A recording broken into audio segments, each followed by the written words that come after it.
Hello everybody, and welcome to a little bit of a discussion, which I'm recording this live here on Twitch, twitch.tv/TrunksWD. If you want to watch me live on Twitch, I generally stream 2, maybe 3 days a week, usually around 7 p.m. Eastern, but feel free, links down below, feel free to give me a follow there, and obviously if you enjoy my videos here on YouTube, be sure to subscribe, hit the like button, and whatnot. But yeah, we are discussing the current state of the gaming industry, which you would think after all the big games that came out last year that things are going great in the gaming industry. However, we've got a lot of articles written I've done with my job, writing up gaming news. The sheer, crazy, insane number of layoffs that have happened this year. It is February. There have been nearly 8,000 people in the gaming industry laid off. We're 2 months into the year. There's another 10 months to go. It is sad to see. I mean, it's happening across the industry. We're seeing smaller studios doing layoffs. Obviously, the biggest of publishers are doing layoffs. Obviously, EA today announced they are laying off 5% of its workforce. Now, last we know, at the end of March 2023, EA had 13,400 employees. Which, you know, the number might have gone up a little, might have gone down a little bit. But that does mean about 670 employees at EA are being laid off. This was announced today. This is on top of the big PlayStation, which we'll get into in a moment, layoffs from earlier this week. Obviously, the big Activision Blizzard layoffs last month. Or really, I guess say Xbox laying off people at Activision Blizzard mainly. But yeah. The publisher, EA, will be closing some offices and sunsetting some live service games, as well as moving away from developing future games based on licensed IP that they do not believe will be successful. As the industry continues to change, and change it has, and will do. We'll get into more speculative stuff later on, but let's go over the some of the layoffs first. So yeah, EA, about 670 laid off. And also has come out from the layoffs. EA has canceled Respawn Entertainment's Star Wars first-person shooter. It was announced, I don't know, a year ago? 2 years ago that they were working on a first-person shooter. Respawn, the developers of the Star Wars Jedi games, most recently Star Wars Jedi Survivor, as well as Apex Legends. They have canceled a Star Wars first-person shooter. We didn't know anything about it. There was potentially a leak, a report, a rumor from sources or whatever that the game was apparently going to be a first-person shooter where you play as a Mandalorian. So yeah, you start as a Mandalorian, maybe not the Mandalorian, because, you know, the report, it did claim the game was going to be, it was in the early stages of development, so, you know, it is still early on in development. And it was going to be set during the time of the Galactic Empire. So I guess you say anywhere from after Star Wars Episode 3 until the end of Star Wars Episode 6. And the player takes control of a Mandalorian. With your job being a bounty hunter, your goal is to capture bounties, dead or alive, for cash rewards. This is according to rumors and sources and whatnot about what this canceled game would have been. But it looked like it was still early on in development. And also, EA has shut down Ridgeline Games as part of their layoffs. This studio was founded, oh yeah, that's right, in late 2021, just over 2 years ago. 2.5 years ago or so. They have closed the studio. That's it. They just opened not that long ago, but they're already shutting it down. And the studio is apparently working on a Battlefield single-player game. Obviously, we knew nothing about it. I don't think that was going to be a Battlefield game. And some of its developers, while the studio was shutting down, not everyone is going to be laid off at Ridgeline Games. Some of them are going to be moved to work at Ripple Effects, which is based in LA. Danny Isaac and Darren White at Criterion Games will now be overseeing future Battlefield single-player games following Marcus Leto, who's announced to be leaving the company earlier this week. And Marcus Leto, he found out about the layoffs at EA, what everyone else did today. Yeah, gut punch to see EA lay off my team, as he just left earlier this week. So many talented devs who are incredibly valuable to the Battlefield franchise. And as always, I hope everyone who's been affected by these layoffs is able to find jobs quickly. Good jobs, good paying jobs. Hopefully quickly. Of course, with all these layoffs, who knows how many studios are really going to be doing any major hiring. I have seen several studios come out saying they have a handful of openings, and hopefully all these people laid off are able to find new work. Obviously, it might not even be in the gaming industry. Programmers, you can see them doing other stuff, or artists and stuff, maybe moving to, say, the movie industry. I don't know. We will see. Just hopefully everyone affected by these layoffs are able to find work quickly.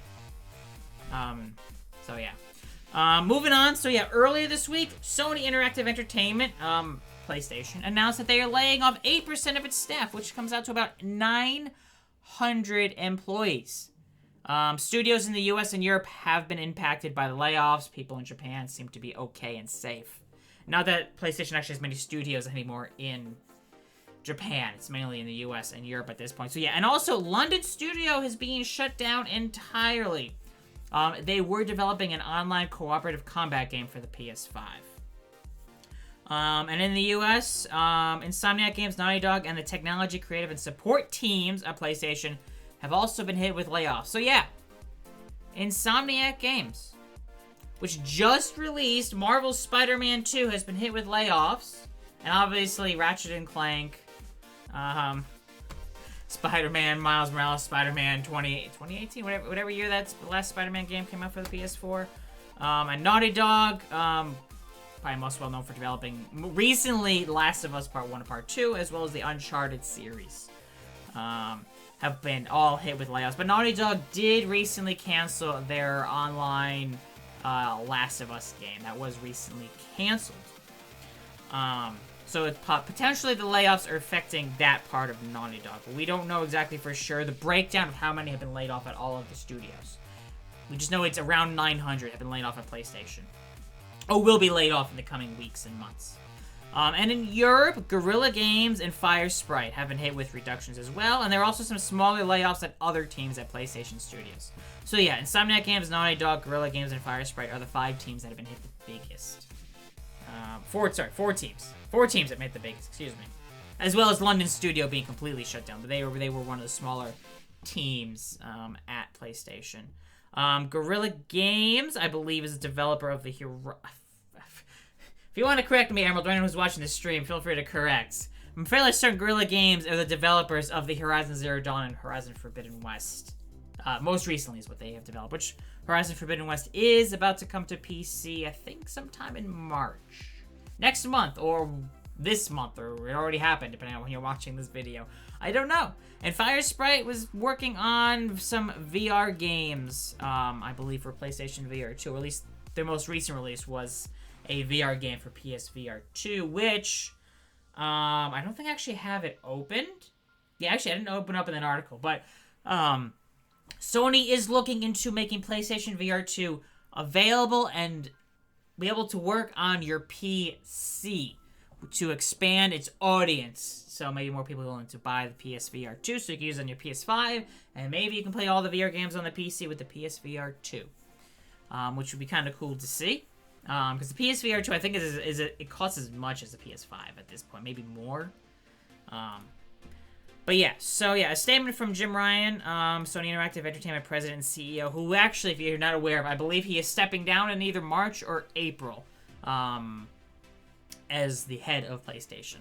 So yeah, the PlayStation community means everything to us, so I felt it was important to update you on a difficult day at our company. It's so important. They always say this stuff, you know, it's always the same. The community means everything. We love you guys, but it's a difficult time. We gotta lay some of you off. Now, in the past, Nintendo has been able to avoid layoffs during their when they struggled during the Wii U years. You know how? Executives at Nintendo decided to stop getting any bonuses, as well as taking pay cuts to avoid layoffs. Also, another thing we'll discuss is development costs and the cost to develop games at Nintendo.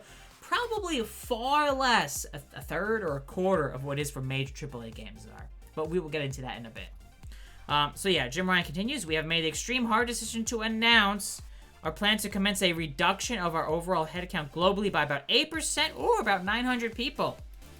Subject to local law consultation processes, employees across the globe, including our studios, are impacted. Good job, Nintendo. Yeah, good job, Nintendo. Yeah, I know you can't request the last thing I chat, but yeah. I wish more studios would do that. Even if it means some people will still be laid off, but even if it just saves, you know, we're going to lay off 100 people. Well, I'll take a pay cut. Well, that'll save 10 jobs. All right, I'll take the pay cut. Save 10 jobs. You know what I mean? I just, it's something I wish you'd see more of. But that's Nintendo. Nintendo is very, very unique in the gaming industry. And they're probably the best set up of all the big gaming companies right now. But then again, who knows? Maybe it depends how the Switch 2 does. You know, the whole console generation. It's almost a refresh every generation. But Nintendo's clearly gearing up for the next gen. But anyways. So yeah. PlayStation laying off 900 employees, as well as London studio being shut down. And then, yeah, Insomniac Games, Naughty Dog, Guerrilla Games, and Firespray are the major studios being hit with layoffs, and other teams have been hit with smaller layoffs. It's just crazy that Insomniac Games, after Spider-Man 2 being their biggest, exclusive. Well, I think if you look at the best-selling games on PlayStation in recent years, it's like God of War and Spider-Man. Those are the two biggest IPs they have.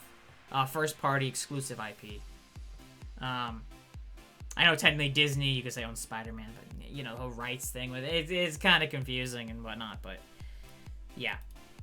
And you want to know why some of these layoffs are happening? It's because of the development costs of games. It has come out, I believe, that Spider-Man 2 cost around $300 million to develop, which means at $70... Alright, say $300 million here. $70 a copy. Or say somehow they get every dollar out of everyone. It needs to sell 4.2 million copies to break even. That's at full price. Mind you, Spider-Man 2 has seen some bundles with the PlayStation 5. Which means you're talking about how Spider-Man 2 probably needs to sell over 5 million units to break even. To break even, potentially. If not more. If not more. That's not sustainable. When a game needs to sell 5 to 10 million units, that's not sustainable. I mean, the movie industry is in the same issue, especially look at how Disney did last year when movies that cost $300 million did not come anywhere near that in the box office.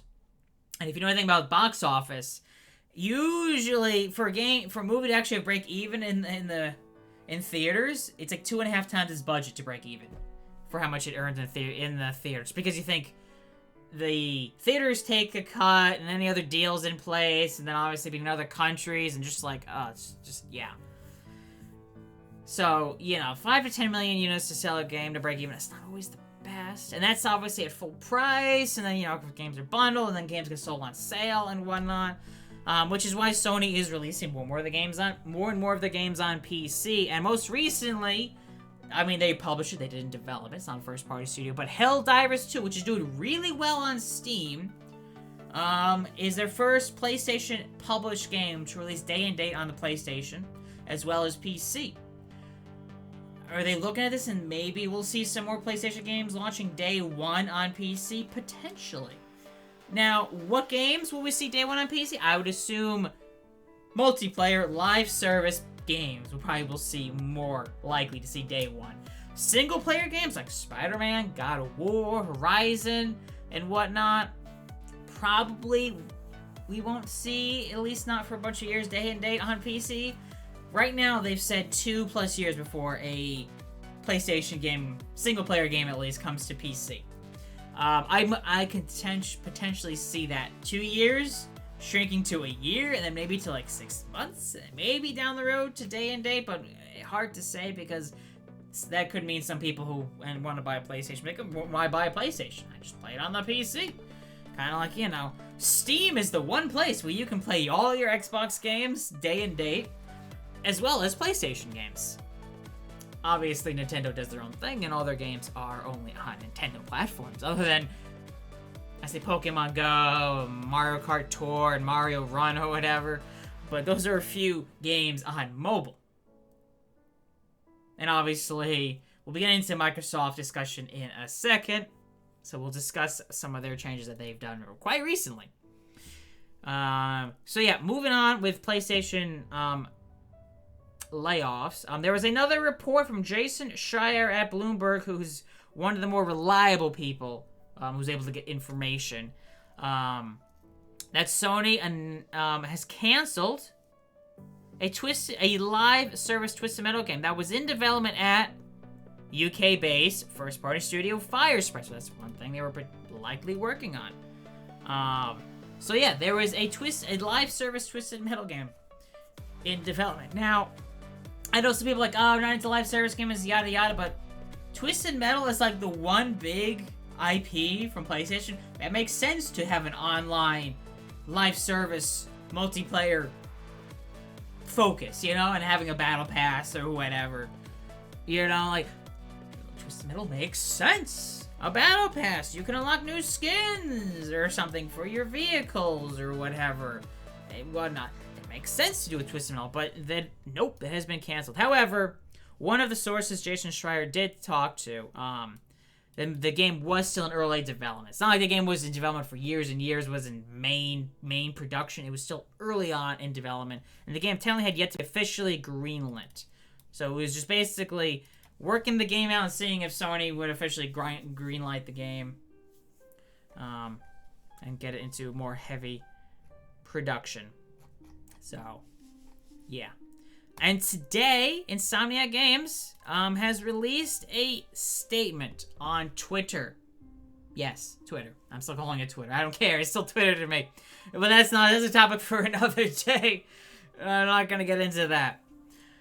But anyway, so yeah, Insomniac Games released a statement today because they have been hit with layoffs, but suggesting they were not small layoffs. They were potentially on the bigger size of layoffs.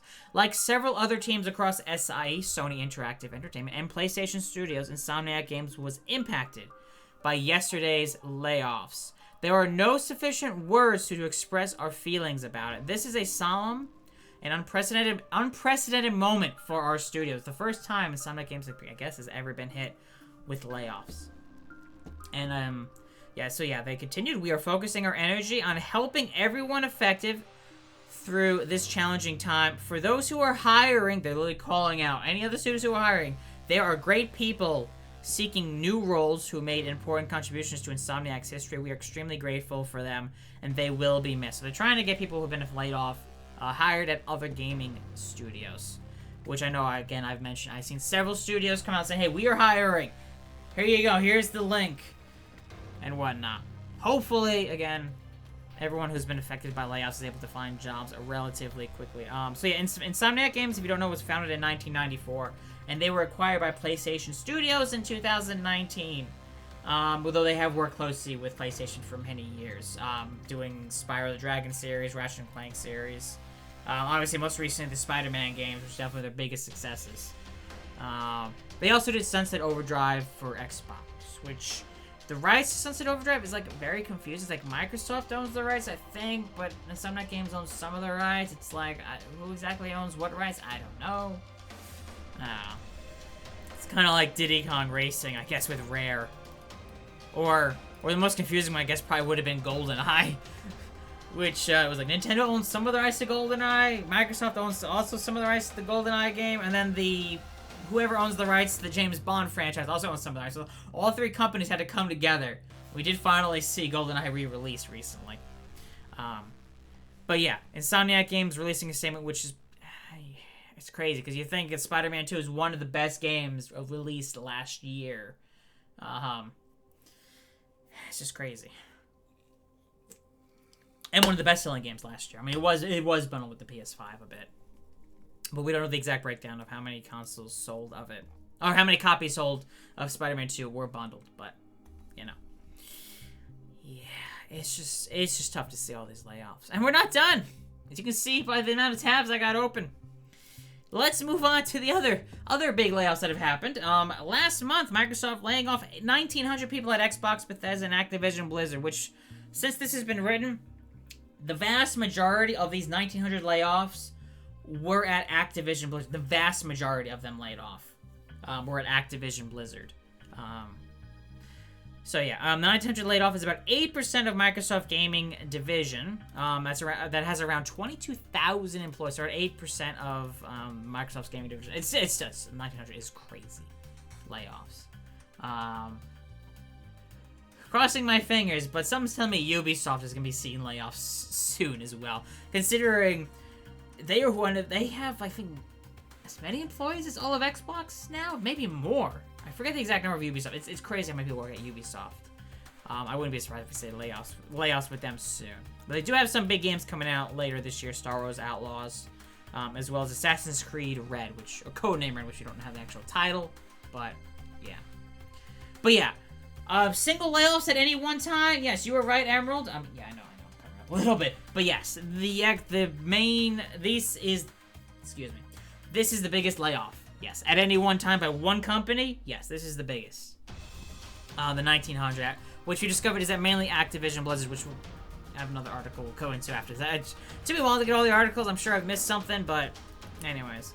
So yeah, Phil Spencer, an internal memo sent to employees. It's been a little over 3 months since the Activision Blizzard and King teams joined Microsoft. As we move forward in 2024, the leadership of Microsoft Gaming and Activision Blizzard is committed to aligning on a strategy and an execution plan with a sustainable cost structure that will support the whole of our growing industry. Together, we've set priorities, identified areas of overlap, and ensured that we're all aligned on the best opportunities for growth. So yeah, there has been a lot of overlap with publishing, especially.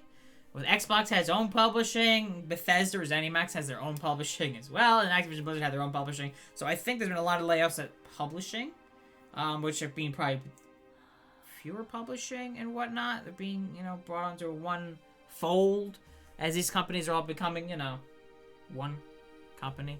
So yeah, Phil Spencer saying about approximately 1,900 roles out of 22,000 people on our team are affected. The gaming leadership team and I are committed to navigating this process as thoughtfully as possible. The people who are directly impacted by these reductions have all played an important role. And they should be proud of everything they've accomplished, yada yada. And we are grateful for all the creativity. It's the same thing like what Jim Ryan said with the PlayStation layoffs. Looking ahead, continue to invest. So yeah, there have also been some layoffs. At some I think some of the Call of Duty studios have seen some layoffs as well. Like it was not just like published people in the publishing teams. There was also some developers at some of the studios. But most of these layoffs were at Activision Blizzard, with some at ZeniMax and Xbox as well. But yeah, so yeah, Communication Workers of America did release a statement. They do represent some employees in the gaming industry, and some at Activision Blizzard, to say that none of their employees that it represents in their union were impacted by the layoffs. Layoffs in the video game industry are becoming the norm, even at companies that continue to deliver huge profits. Yep. It hurts to see our coworkers who are so passionate about this work, who actually make these video game companies so successful, be the first impacted by any cuts or layoffs. Yeah, it's never the executives. Or very rarely it's the executives, unless the executive really messed up and the other executives forced an executive out. Yeah, it's oof. 1,900, that's just crazy. It's crazy. 900 at PlayStation, 1,900 at Xbox. Jeez. I would believe that up until you told me it was 1,900 people laid off, they couldn't be all in publishing. Oh yeah, no, it's definitely not all in publishing, but no. It's mainly Activision Blizzard. And also Microsoft later on did release a statement saying that Activision Blizzard was going to do layoffs. Even if the acquisition did not get approved, layoffs were going to happen at Activision Blizzard. Activision Blizzard, I believe, hired thousands of employees during COVID. And now I'm officially demonetized now. But yeah, they hired way too many people during the pandemic, which is not sustainable. So yeah, the reported elimination of thousands of jobs the FTC complained. The FTC sent a letter complaining about the layoffs, but the layoffs show that the merger created areas of overlap, and the court should have paused. FTC's been trying to stop the deal, and they're still trying to get it undone. It's a little late at this point, but yeah. Microsoft has now sent out a letter saying Activision Blizzard was already planning on making large-scale layoffs, even if the acquisition was not approved. Now, were there going to be 1,900 laid off? We don't know how many were going to be laid off. They didn't say. So yeah, consistent with broader trends in the gaming industry, Activision was already planning on eliminating a significant number of jobs while still operating as an independent company. The recent announcement thus cannot be attributed fully to the merger, suggesting that there were not going to be 1,900 layoff at Activision Blizzard. There's going to be a significant number, but not quite as many.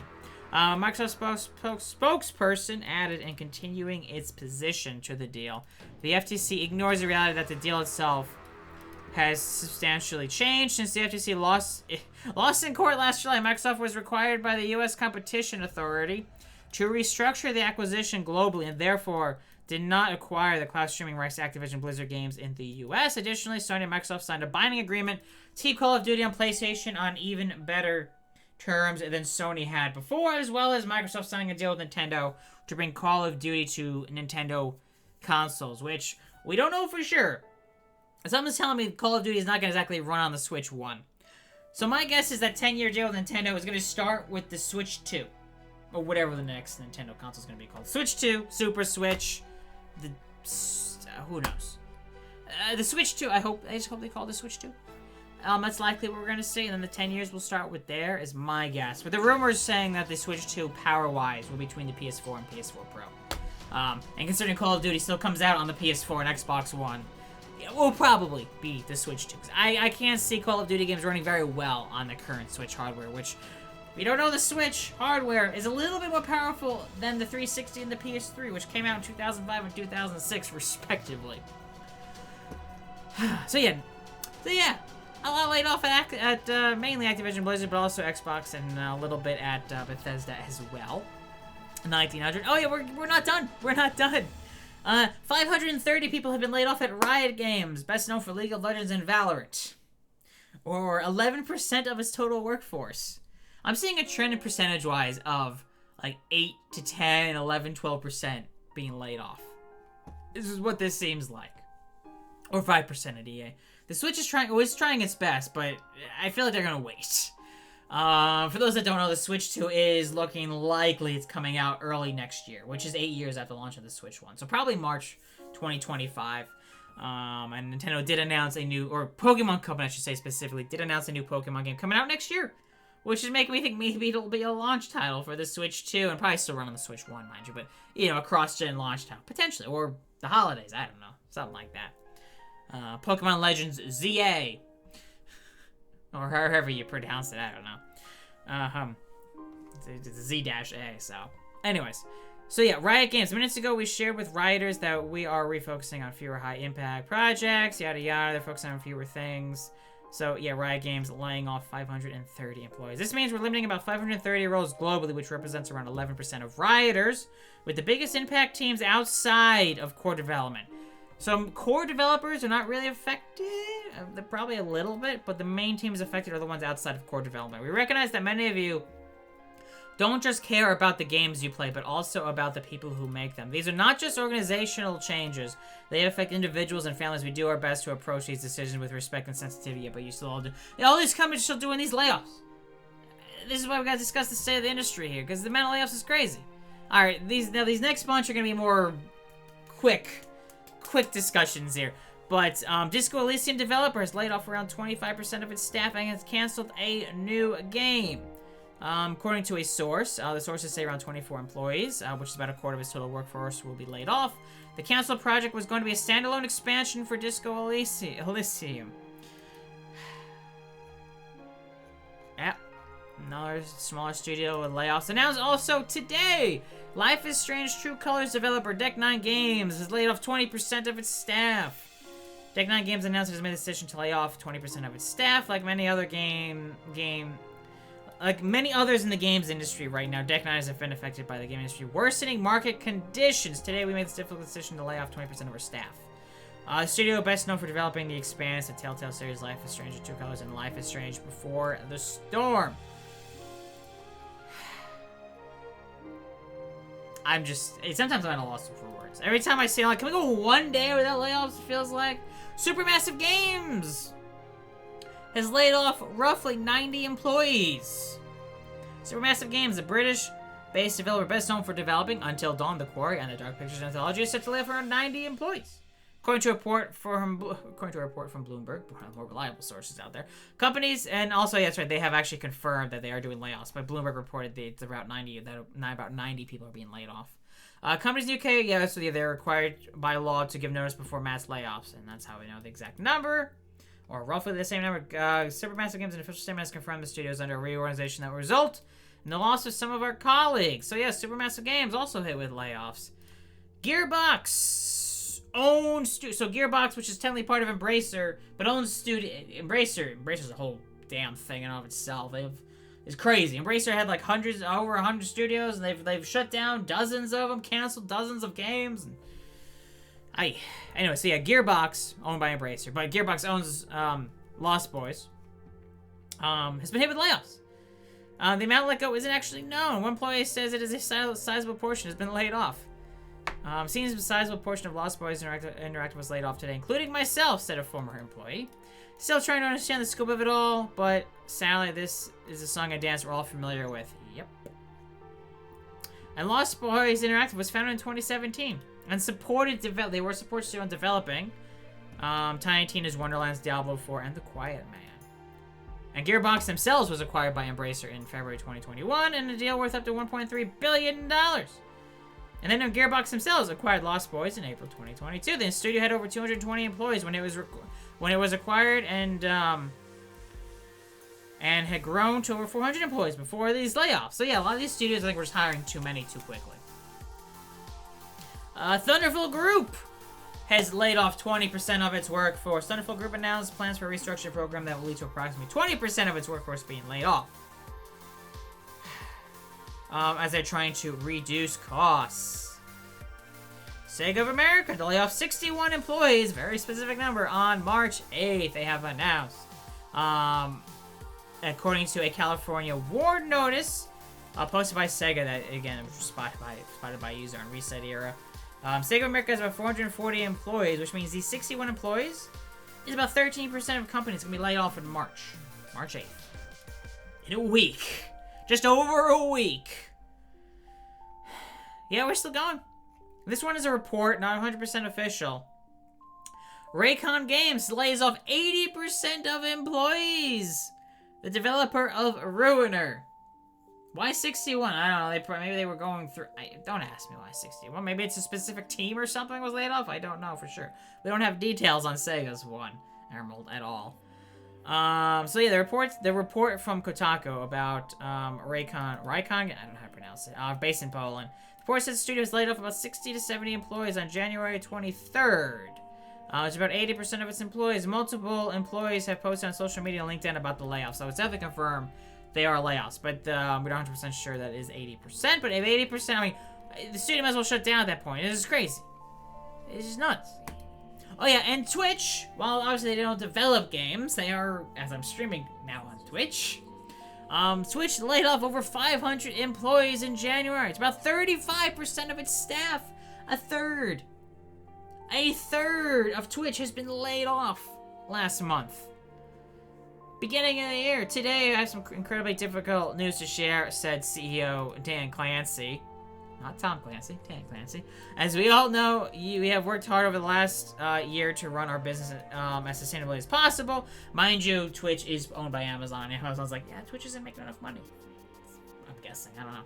Unfortunately, we still have work to do to right-size our company, and I regret having to share that we are taking the painful step to reduce headcount by just over 500. This will be a very hard day. Our service exists to empower communities to agree together, and every single one of you has played a vital role in fostering our community and furthering that mission. Unfortunately, despite... so yeah, I know many of you are wondering why this is happening over the last year. We've been working to build a more sustainable business so that Twitch will be here for the long run. And throughout the year, we have cut costs and made many decisions to be more efficient. Unfortunately, despite these efforts, it has become clear that our organization is still meaningfully larger than it needs to be, given the size of our business. Last year, we paid out over $1 billion to streamers. So while the Twitch business remains strong, for some time now, the organization has been sized based upon where we optimistically expect our business to be in 3 or more years, not where we're at today, as many with other companies in the tech space. Yeah. We announced as the organization based upon the current scale of our business and conservative predictions of how we expect to grow in the future. So yeah, during the pandemic, again, growth was crazy. These companies expected the growth to continue, but now the pandemic's more or less over. Ish. Still around, technically, but, you know. Growth has slowed down or even stopped in the gaming industry. Depending on which markets in the gaming industry, obviously. Now moving on to Embracer. Last year, from July to December, they canceled 29 unannounced games. So 29 games that have not been announced were in development have been canceled by Embracer. They have laid off 1,400 employees over the course of 6 months last year. the last 6 months of last year. As of December, Embracer had 132 video game studios, down from 139 in June. So 139 to 132, so they've closed studios. Also working with 50 external studios, which is down from 59. There are around 1,400 employees laid off. This includes 871 internal game developers, 252 internal non-developers, and 264 external developers. Embracer, I feel like they really grew too much too quickly. I feel like every month they Embracer acquired these 4 studios, these 5 studios, and just kept growing to over. Well, as you know, they had 139, which is now down to 132. It's still a lot of studios. I mean, a lot of them are very small indie studios, but still. As part of the restructuring program, Embracer still has a few larger structured divestments procedures ongoing that could strengthen our balance. Yeah, so they might be doing more layoffs, Embracer. Most notably, Embracer shut down the Saints Row developer Volition, as well as Time Splitter Studios' Free Radical Design, as well as laying off studio employees at multiple studios, including Gearbox Publishing, Crystal Dynamics, Eidos Montreal, and many, many, many, many, many more. Yeah. Right. So Bungie hit with layoffs last year. The report, Bungie laid off 8% of staff as revenue missed projections by 45%. That's not even close. Revenue missing their projections by 45% is not good. That means Destiny is shrinking in popularity. But yeah, first party PlayStation studio Bungie was confirmed to have been hit by layoffs. Yeah, this was again towards the end of last year. So many employees confirmed to have been let go via social media. This included veteran composer Michael Salvatore, who was a co-composer on the original Halo titles at Bungie with Marty O'Donnell. Marty O'Donnell is no longer at Bungie. Bloomberg is now reporting 8% of Bungie, about 100 employees were laid off due to a drop-off in the popularity of Destiny 2. Again, this is from last year. This panel layoffs. Okay. Before we get into some of these other articles, let's go over here. There's a good website here about layoffs. Someone's keeping track of all the layoffs. This is from this year. Estimated total layoff. Confirmed, roughly confirmed, about 7,800 people have been laid off in 2024. Mind you, it's currently February 28th.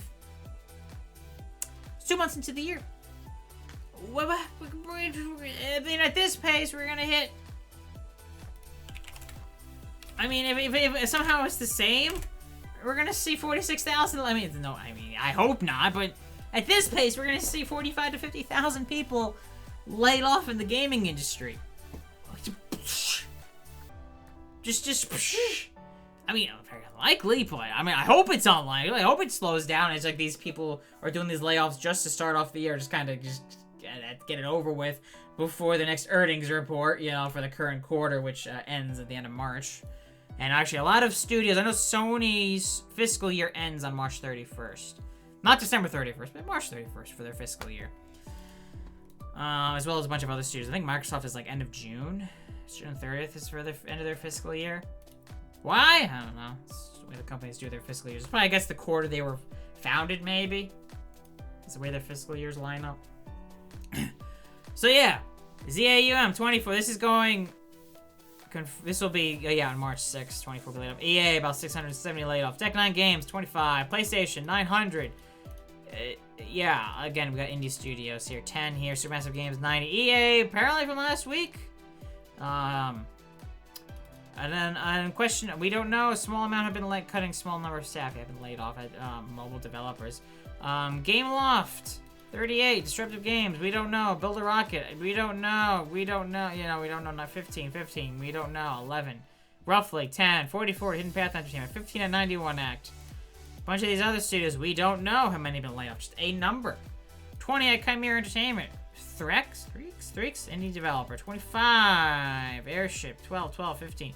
Eidos Montreal, 97. And of course, the big one, Activision Blizzard.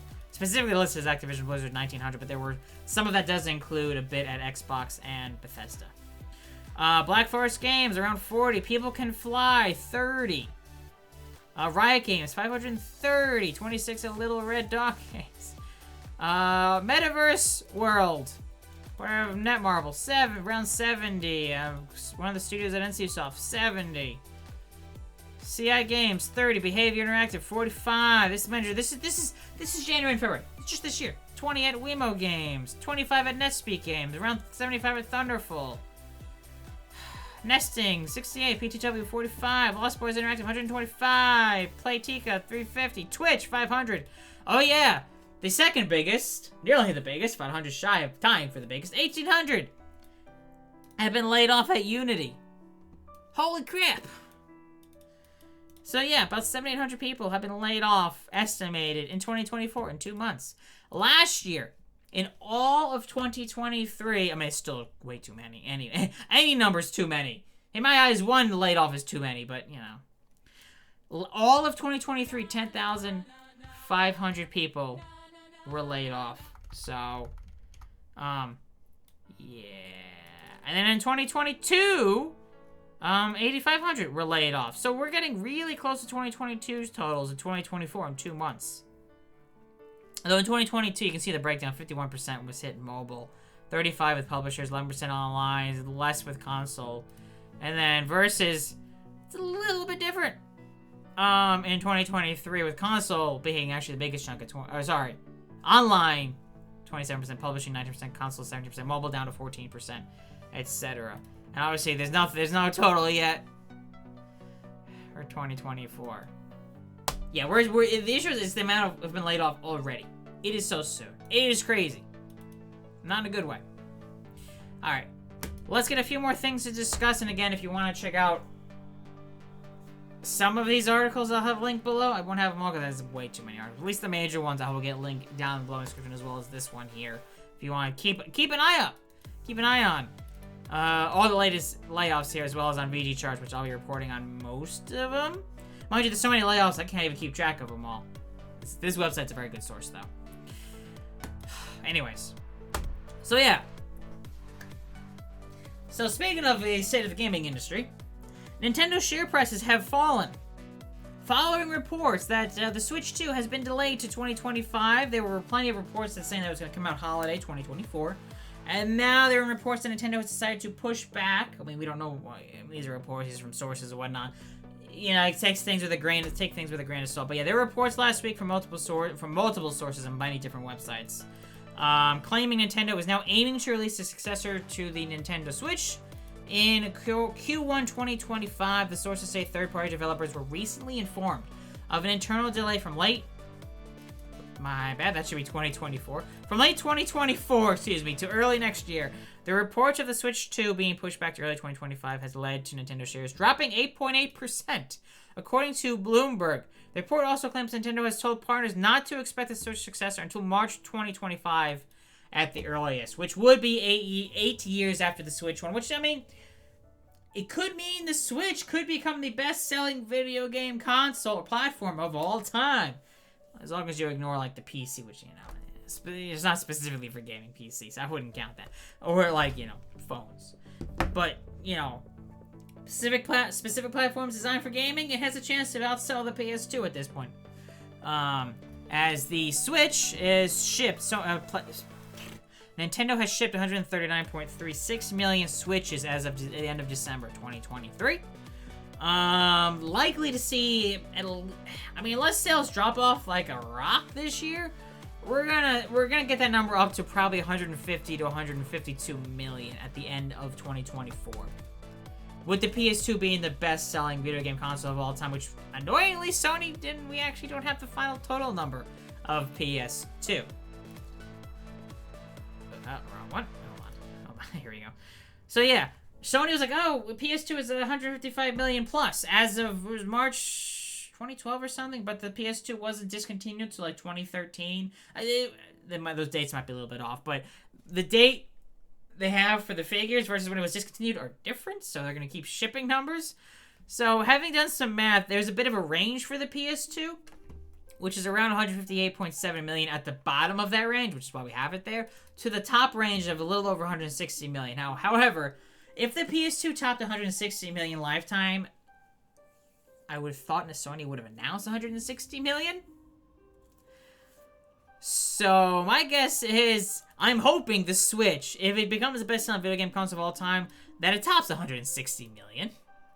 Fingers crossed. So if it gets to 150 to 152 million, mind you, this is shipped, not sold. There's always, 1, 2, 2.5 million difference between shipped and sold, depending on, there's There's some variations depending on, how popular a console is. It takes weeks to ship consoles worldwide, and the consoles don't obviously sell out immediately when they're in store shelves or in warehouses and whatnot. It takes time.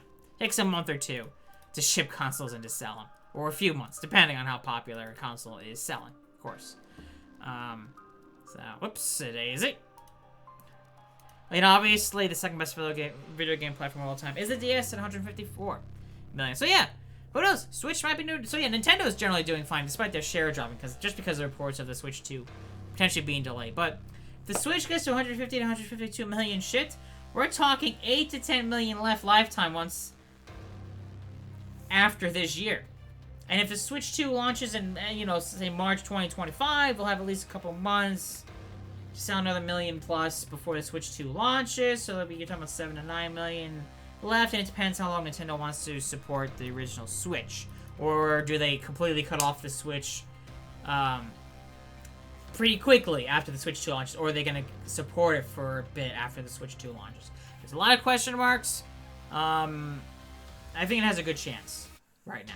Definitely not definite. It has a good chance. It should easily get over 150 million. But yeah, again, Nintendo share prices have fallen following reports. But this one, I'm not so worried about Nintendo. I mean, obviously the Switch 2 struggles. That could be an issue. But I think Nintendo is so well aware of what to do with the Switch 2. They realize, alright, $300 to $350 is probably what they're aiming for. $400, I think, max at launch. But I feel like that would be pushing it for a Switch 2. And obviously, they need a strong lineup. They understand they need a big game at launch. Even if game comes out, it's on the Switch 1 and the Switch 2, with some cross-gen games at first. They need that. Comes out in March with a big game in March, and then another big game in holiday 2025, as well as, some smaller games in between. It's looking like, the new Pokemon game coming out sometime next year will be one of those two big games. Probably next 3D Mario game, because the last one was Mario Odyssey. I wouldn't be surprised if we get, the Switch 1 had Mario Kart 8. I'm realizing this is going to be a long-ass video, which is fine. It's like a podcast. I hope you're all enjoying this. The Switch 1 launched with Breath of the Wild. It had Mario Kart 8 Deluxe. It had Splatoon 2 and Mario Odyssey. It has, the bigger, I guess you could say, the bigger-ish releases. And that first March, when it came out in 2017 to the holiday of 2017. I'm expecting, the Switch 2, again, to have a big Pokemon game, a 3D Mario game. And I wouldn't be surprised if we get something like Mario Kart 8 Deluxe. Obviously not Mario Kart. That'd be silly at this point. I'm assuming we'll see Mario Kart 9 relatively early on in the Switch 2's life cycle. I'm expecting Super Smash Bros. Ultimate Deluxe. Whatever it'll be called. I have no idea. Super Smash Bros. Ultimate, but with all the DLC added in for $60. Is my guess. Is probably what we'll see. Maybe some other minor improvements as well. Just for the fact of how big Smash Bros. Ultimate is, that it makes sense to do a big deluxe version of it. That's my guess. I could be completely wrong, but to me, that's what I would do if I was working at Nintendo. Then again, if I was working at Microsoft, I would release a Gears of War collection and a Fable trilogy. With, not saying huge improvements, but a collection of those games. They have done either of them. Improve the resolution, improve the frame rate, just minor tweaks, improve the lighting slightly, and you're good to go. But, heck, I'm gonna figure. Considering I know a lot of the Gears of War and Fable games are not even on PC. Anyways, that's a little bit of a ramble there, clearly. Moving on, Sony, doing real well, alright. By really well, I mean not very well. Sony shares have fallen the most in 2 years, after they lowered the PS5 sales forecast, which, here we go. Let's go over this first here. Sony announced that PS5 shipment figures have hit 54.8 million as of December 31st, 2023. Again, that means 8.2 million PS5s were shipped in the holiday quarter, which is up 1.1 million from the same quarter in 2022. However, for reference, the PS4 shipped 9.7 million units in the equivalent same quarter, to bring its lifetime shipment totals to 57.3 million, which means currently, shipment-wise, the PS5 is 2.5 million units behind the PS4. Mind you, Sony was saying the PS5 was going to catch up and surpass the PS4. However, equivalent quarter, 9.7 million PS4s were shipped compared to 8.2 million PS5s, which means the gap has grown, or the PS5 has fallen further behind the PS4 by 1.6 million units. And from what data we have, the Xbox Series X and S has fallen behind the Xbox One launch aligned as well.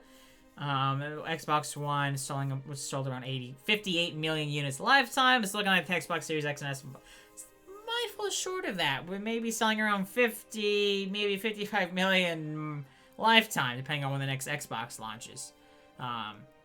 Which, but of course, Microsoft does release all their games day and date on PC, which does help them out. Well, of course, that is also probably hurting Xbox sales. We're like, well, I could buy an Xbox, or I just have them on the PC, type of deal. But anyways, but we'll get into some Microsoft stuff. Recently, they've announced some games coming out on rival platforms. We'll get into that momentarily. But yeah, PS5 potential, but not sell. This might be the first generation where we see a decrease in the console market. Excluding Nintendo. Nintendo's sales go all over the place. But PlayStation plus Xbox sales have always been around 170 to 180 million. PS2 plus original Xbox. PS3 and 360. PS4 and Xbox One. 170 to 180 million-ish, plus or minus a little bit. That's what they've always sold lifetime. We might see a bit of a drop-off this generation. If the PS5 doesn't quite match the PS4, end up selling at 100 to 110 million lifetime. The Xbox Series X and S maybe 50 million. We're probably talking maybe 150 to 160 million consoles sold for the current generation. Obviously, the biggest thing that's hurting it is console prices right now. The PS3 was down to $300 at this point, while the PS5 has gone up in price. In the US, the digital edition has gone from $400 to $450, and the standard PS5 is the same price. Partially, Emerald's talking about production issues. That is partially true. There was a lot of pent-up demand for the PS5, which is why early on in 2023 there was crazy PS5 sales. However, here's the biggest issue here. We can go down a bit. So yeah, Sony in its earnings call announced the PS5 sales did not meet their expectations over the holidays and have lowered their forecast for the PS5 for the fiscal year ending March 31st, 2024 by 4 million. They were originally forecasting 25 million PS5 shipped from April 2023 to March 2024. That has now been lowered to 21 million, which means that pent-up demand due to all of the stock issues with the PS5 is pretty much over at this point. Obviously, I'm not saying the PlayStation is going to die or anything. It's still going to sell great. It's still going to sell over 100 million consoles lifetime. It's not quite as hot as the price Sony is hoping, failing to meet some expectations. And yeah, Sony is expecting PS5 hardware sales to decline year over year. From here on out, they're expecting PS5 consoles. I mean, I guess at this point, we're at the midpoint of its lifespan. That makes sense for sales to be declining. And the biggest issue is Sony announced they have no major first-party releases from existing IP for the next fiscal year. No major first-party IP from major first-party releases from existing IP. So we might get new big IPs from Sony, but we're not going to see a new Spider-Man, God of War, Horizon, Gran Turismo type of thing. So, yeah, things in the gaming industry, especially the console industry, yeah. Hey, make my day. Welcome back, and thank you for the follow today. We're going over the gaming industry, the state of the gaming industry, which is not very good at the moment. We went through nearly 8,000 layoffs so far this year in the gaming industry. It's February. Nearly 8,000 have been laid off in 2 months in the gaming industry. It's bad. It is not great. And it's across the gaming industry. I mean, it seems like the console market is affected the most, especially Sony announcing lowering their forecast, sales not meeting their thing, and obviously Xbox sales are down as well. Nintendo seems to be doing fine, as I've mentioned. It just depends on how the Switch 2 does, which Nintendo, I'm sure they're well aware they need to get the Switch 2 be $300, $350 at launch, and make sure it launches with a big game at launch, has another big game in its first year, and some other mid-tier games as well. So Nintendo knows what they have to do. I'm not so worried about Nintendo at this point. They seem to be they would do their own thing. And yes, Sony shares fall most in 2 years after lowering its PS5 sales forecast. Sony's shares fell 8.4% on Thursday and ended up closing down 6.5%. And another report that Sony stock lost $10 million in value following Sony cutting its PS5 forecast. Yeah, $10 billion lost in the stock market. For the size of Sony, that's a lot of money. If it was Microsoft, $10 billion is barely a drop in the bucket, considering I believe Microsoft, I'm not sure if they still are, their market cap topped $3 trillion as the biggest company in the world, Microsoft. Not that, the thing is, Xbox is a small part of Microsoft. The reason Microsoft is worth so much money is because they're really big into AI right now. I mean, if you look here, I got Windows 11 here. They've got a new thing down here for their Copilot AI system thing. Obviously, Windows and their Azure, you know, their cloud services and stuff. That's where their money is. Obviously, one thing Microsoft wants to do with Xbox is to increase Xbox's profits. Because actually, at this point, Xbox is bigger than Windows, revenue-wise. Since acquiring Activision Blizzard, of course. That makes a big difference, owning Call of Duty. Which is, like, one of the best-selling video games every year. So, yeah, Sony, yeah, $10 billion. It's a big oof. That's a big oof. So yeah, Xbox revenue. Of course, this is hard to do. There's no apples to apples here. Xbox gaming revenue increased 49% in their holiday quarter. Of course, that's because of Activision Blizzard. This includes a 44 points impact from Activision acquisition, which means it would have increased about 5% otherwise. But yeah, Xbox gaming revenue increased to $7 billion in the holiday quarter.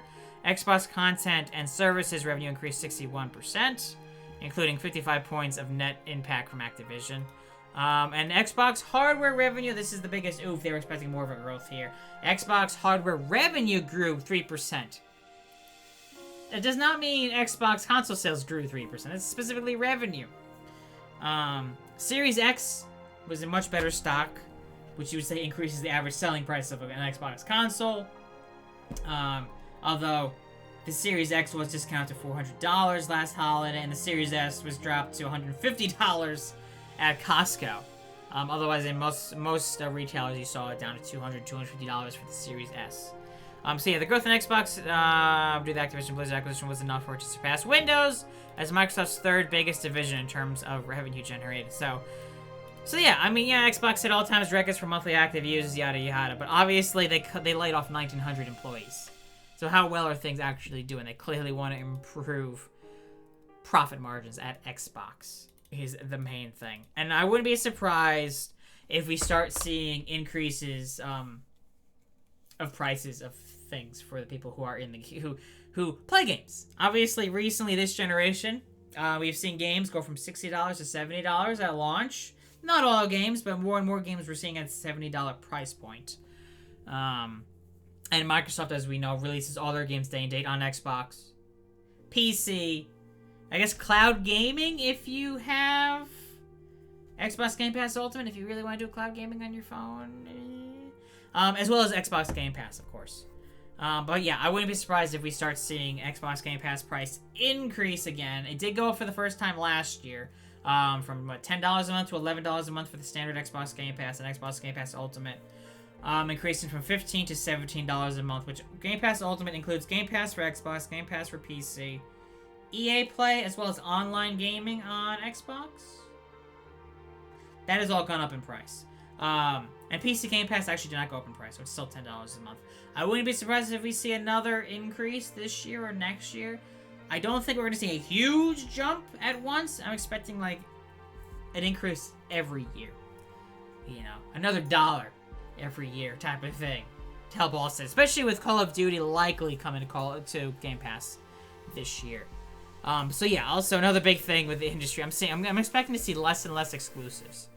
Sony did. Oh, I didn't actually get that article. Hold on. Sony. Yeah, here we go. If it would open up. I was running slow. Okay, so Sony president wants to improve PlayStation margins by growing first party with multi-platform releases. So yeah, Sony president Hiroki Totoki has stated he wants to grow PlayStation profit margins, and one way to do it is by releasing more multi-platform games. In the past, we wanted to popularize console, and the first party title's main purpose was to make the console popular and sell more consoles. It is true but there is a synergy to it. So if you have strong first-party content, not only with our console, but also other platforms, like computers, first-party can be grown with multi-platform, and that can help operating profit to improve. So that is another one we want to proactively work on. I personally think there are opportunities out there for improvements of margins, so I like to go aggressive in improving our margin performance. Mind you, warning, this quote here, it was, the quote was originally in Japanese, so, you know, yeah, Google Translate, not always the best, but it does the trick. PlayStation margins were, I believe, just under 6% for the holiday quarter. And they're talking about multi-platform games. Now, does that mean we're going to see PlayStation games coming to Xbox or Nintendo? Probably not. Keyword's probably. I'm not saying it's never going to happen. It's definitely potential. Ignoring games. You know, they own Bungie, and, you know, Destiny's already multi-platform. It's already on Xbox. And Bungie's acquisition deal does mean future Bungie games will remain multi-platform. So Marathon by Bungie will become an Xbox at launch. But other than that, hard to say. Again, I did mention they did release earlier in this podcast, because we've hit an hour. Holy moly! PlayStation did release Helldivers 2. They published it. It's been a huge success over on Steam. I'm sure it's doing pretty well over on PlayStation. But it was a day and date game on PlayStation and PC. Day and date. I wouldn't be surprised if we start seeing more live service online multiplayer games from PlayStation getting day and date releases on PC in the future. Obviously, single player games, as I mentioned, is going to be a different thing. I'd expect those to launch first on PlayStation. Right now, they've been saying like 2 to 3 years after a single player game comes out on PlayStation will come to PC. New releases. Like Horizon Forbidden West is coming to PC next month, which is just over 2 months when it first came out on PlayStation 5 and 4. So I do expect God of War Ragnarok to come to PC this holiday, probably November or December. But potentially I wouldn't be surprised if some of these first-party single-player games will come to PC a little bit sooner than like 2 or 3 years. Maybe a year? Maybe 6 months? There's also some PlayStation games exclusives we have yet to see come to PC. Bloodborne, as an example. Let's see, Ghost of Tsushima, and there's some other first-party games. Oh, Gran Turismo has not come to PC either. We might see those coming to PC soon. We'll see. And Spider-Man 2, well, we'll see when that comes to PC. And again, yeah, here we go. All of these layoffs, if you want to check out this here, of all these layoffs, these crazy amount of layoffs, link below in the description. And also, speaking of multi-platform games, yeah. Xbox, I mean, there were rumors, people going crazy, people acting like Xbox will start releasing, they're going third party, they're going to release other games day and date on PlayStation and Switch and whatever. That clearly hasn't turned out to be true. Xbox has officially announced 4 games. 4 games are coming to PlayStation, and let me just, if I could type. 4 games, here we go, are coming to PlayStation and Switch. Well, actually, technically 2 of them are coming to Switch. 4 of them are coming to PlayStation. The 2 that are not coming to Switch are probably going to come to Switch too. Whenever that comes out, they probably just can't get it run well enough on the Switch. So yeah, Xbox has announced Pentiment, Hi-Fi Rush, Grounded, and Sea of Thieves, all Xbox first-party exclusives coming to PlayStation and Switch. These 4 games, 2 of these are smaller indie titles, and 2 of them are community-driven online games. And obviously, all these games have been out many years. Other than, Hi-Fi Rush is a little over a year. Pentiment is like a year and a half, maybe, since it came out. And then Grounded and Sea of Thieves are several years old at this point. So yeah, Pentiment coming to PS5, PS4, and Switch last week, February 22nd. Hi-Fi Rush coming to PS5 on March 19th at midnight UTC, or March 18th in the Americas. Which I would assume Hi-Fi Rush will probably be coming to Switch too. The game runs at 60 FPS, and they probably want to make sure it can run at 60 FPS. We'll see. And Grounded coming to PS5, PS4, and Switch on April 16th, as well as Sea of Thieves for the PS5 on April 3rd. So these are the 4 games Do I think Microsoft will release some more titles in the future on PlayStation and Nintendo? Yes. Do I see them releasing, say, Halo? Gears of War? Or Fable? Or Forza? Starfield? You know, any of their bigger IPs on PlayStation and Nintendo? That's a big question mark. I'm gonna lean towards, well, I honestly, at this point, toss a coin. I mean, who knows? Either way, those games, I think at this point, all of these games, even if they become into PlayStation and Nintendo, will be coming a year or more after they come out on Xbox and PC. Is what I am thinking, is most likely. So games, no matter what, will come out first on Xbox and PC and Game Pass. But who knows? This is all speculation. Again, Sony will probably release more games multi-platform. Again, more games coming to PC maybe sooner. And Nintendo, well, they'll probably keep doing their own thing. The only time I see Nintendo maybe making any major changes is if the Switch 2 doesn't quite meet their expectations. Maybe we'll see Nintendo games on some other platforms. However unlikely. You never know. Again, you never know. Anyways, I have been going on about the state of the gaming industry for an hour at this point, which is not great with the sheer number of layoffs. It is a lot of layoffs. Microsoft, they see where things are going. It's not all about the console. It's not about selling as many plastic boxes as you can. It's about profits and generating revenue. So they're releasing more games on more platforms. PlayStation's starting to do the same. Of course, that doesn't mean anything about other third-party publishers who are also doing layoffs and not meeting expectations. Again, Ubisoft is like the one big publisher that's yet to be hit by layoffs, but probably will at some point. And Nintendo, again, I've mentioned, when they were struggling during the Wii U days, they did not lay off anybody. Instead, executives took a pay cut, and they did not take any bonuses because the company was struggling. So instead of layoffs, executives made less money and did not make any bonuses. That was nice to see, for sure. So anyways, if you've enjoyed this long-ass discussion, be sure to hit the like button. Subscribe if you've made it here at this point. If you subscribe, well, you'll be seeing gaming videos, discussing the gaming industry, gaming news, anything big going on. Obviously, if you want to watch this stuff live, twitch.tv/TrunksWD. So yeah, I appreciate everyone so much for watching. I'll see y'all in the next video.